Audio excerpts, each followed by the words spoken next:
Throughout the last 2 weeks, two of hip-hop's most high-profile cases are underway, with Megan Thee Stallion versus Tory Lanez being the most controversial.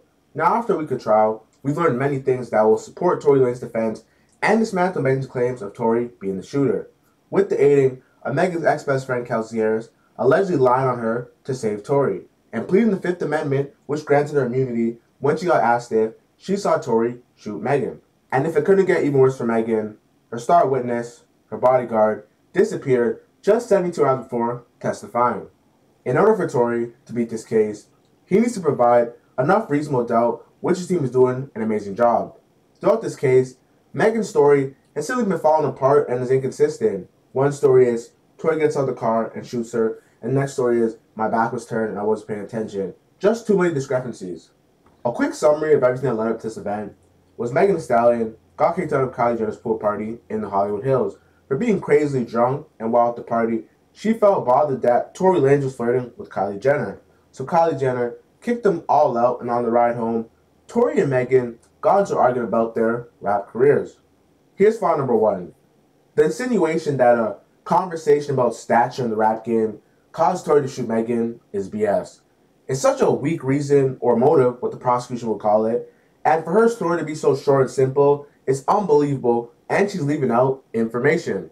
This situation involving Megan Thee Stallion and Tory is about jealousy and grimy petty behavior of women. Now, Tory Lanez and Kelsey were put together by Megan, and when Kelsey got sick during the 2020 pandemic and flew back home to Houston, Texas, where she's from, of course, Megan and Tory started dealing with each other on the lows, and this is sort of where sexual history got exposed to the general public, in which there are some accusations of her dealing with the baby and Ben Simmons. There's a big reason why the Megan Thee Stallion and Gayle King interview was the stupidest thing that she could have done, because although she got sympathy from the public, her lies caught up to her in court, and although little lies here and there don't mean anything, continuous lies hurt her overall credibility tremendously. Now let's get to the tea. Kelsey invoked her Fifth Amendment when she was asked, at one point in time, did Tory ever say, "I'll shoot you?" Which leads us to believe Kelsey and Megan were doing something bad that provoked Tory into saying that. And if she answered the question with a simple yes or no, they would have to describe what was said in the conversation that led up to this aggressive statement. Now mind you, Kelsey pulled up to court with her own lawyers, meaning she knew they were going to ask her everything that happened on that day of July 12, 2020, and she needed to be prepared. Now to be very clear, there are only two possible shooters, Tory Lanez or Kelsey Harris. When Kelsey appeared in court and was asked about how she was feeling, she said she didn't want to be here, and the reason being is the lies from Megan of her getting hush money and betraying her. And then she later broke down how her and Tory Lanez met, which was at a Rock Nation brunch, which is Jay-Z's record label. Kelsey confirmed and contradicted a lot of information that Megan Thee Stallion was strongly denying, which was Megan said that she left Kylie Jenner's pool party because her wig was falling off, and that the shooting happened over an argument between her and Tory over the rap career stature, which is all a lie.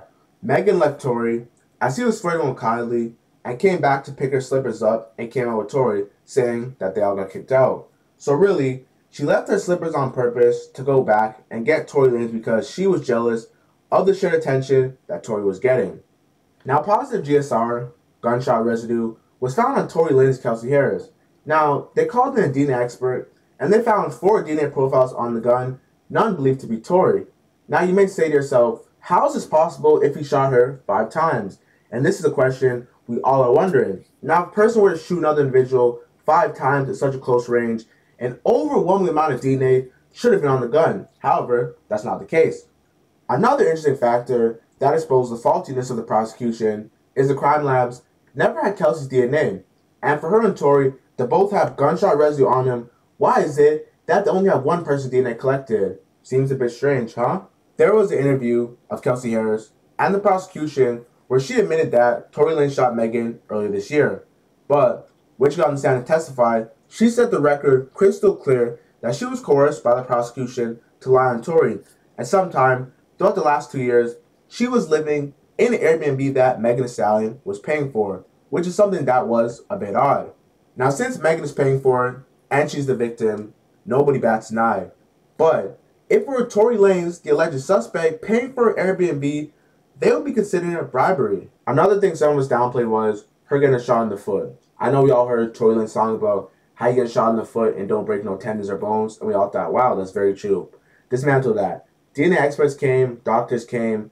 There are bullet fragments in her foot. We don't know how, but there are bullet fragments in her foot. There were mentions in court about her being paid and bribed by Tory Lanez, saying I'll give you $1 million each if you don't tell. But Kelsey neither denied or confirmed if these were true. The prosecution is doing everything to still have a fighting chance, but by the looks of it, Tory's about to have a nice 4-0 sweep. Like said before, the statement Kelsey Harris made in September 2022, 3 months ago, was dismantled when she denied seeing Tory shoot Megan on the stand, which leads people to believe that she was coerced in some sort of way throughout the last 2 years and finally got to tell the truth, setting the record straight on the stand. The prosecutors are officially down bad. They have brought up 2 new charges midway through court. Now, I don't know if you guys know how court works. Everything you plan on charging someone with has to be known 45 days before court begins. You can't come up with the audible in court because stuff are not going your way. That's not how the court system works. Like your prosecutors, I know you're down bad. This is going to be a horrible look for Megan because, you know, she's a star rapper and it looks like she's lying to someone and someone else is going to beat this case and she was in favor because she was a victim. But no, you can't lie in the court of law. It's not how it works. The prosecutors are basically trying to redo their whole case, bringing up 2 new charges such as witness intimidation because it wasn't going their way. Now, Lawyer for Workers has been covering this whole thing while he's been out in LA, and I'm going to let him speak on it so you can hear more about it. Here's your Monday update. Prosecutors just tried to charge Tory with 2 new felony counts of intimidating a witness. 1 for intimidating Meg, 2 for intimidating Kelsey. They want these charges added to the criminal complaint and they want these charges to go to the jury at this trial. The judge said, what? Hold up now. We just finished pretty much all the testimony. By the way, there's about 1 day of testimony left, maybe 2. And you guys want to add 2 new counts for what? Based on what? How long have you had this information? They said, well, we know that he's been threatening to pay them $1 million and we had that information a while ago, but we didn't know how they were going to testify. The judge said, no, that's not how this works. You cannot add these charges to this trial right now. It would be so unfair to the jury to hear, to the defendant to hear that this is what you're trying to do. So the judge denied it. If they want to charge him with intimidating a witness, they can do that with a separate case. It's not going to happen on this case. As to the rest of the trial, testimony will conclude probably tomorrow, maybe the day after. Closing statements coming on Wednesday or Thursday. We should get a verdict. I don't know how long it's going to take the jury, but this is going to be given to the jury by Thursday or Friday. More updates to come. Wow. This case will end this week with a truly life-changing decision, as nobody wins. If Tory gets convicted, he will get deported back to Toronto, and his career will somewhat be over. If Megan's team does win this case, this will be a horrible look for her, as she told all these lies for years, and took it to court even, and lost. And it's just simply just an overall loss for Black people. Now, thank you guys for watching. If you're interested in more, make sure you watch my Why Jared playlist tagged above. Thank you guys for watching again. Jared Star, we're going up. Appreciate you guys. I'm gone.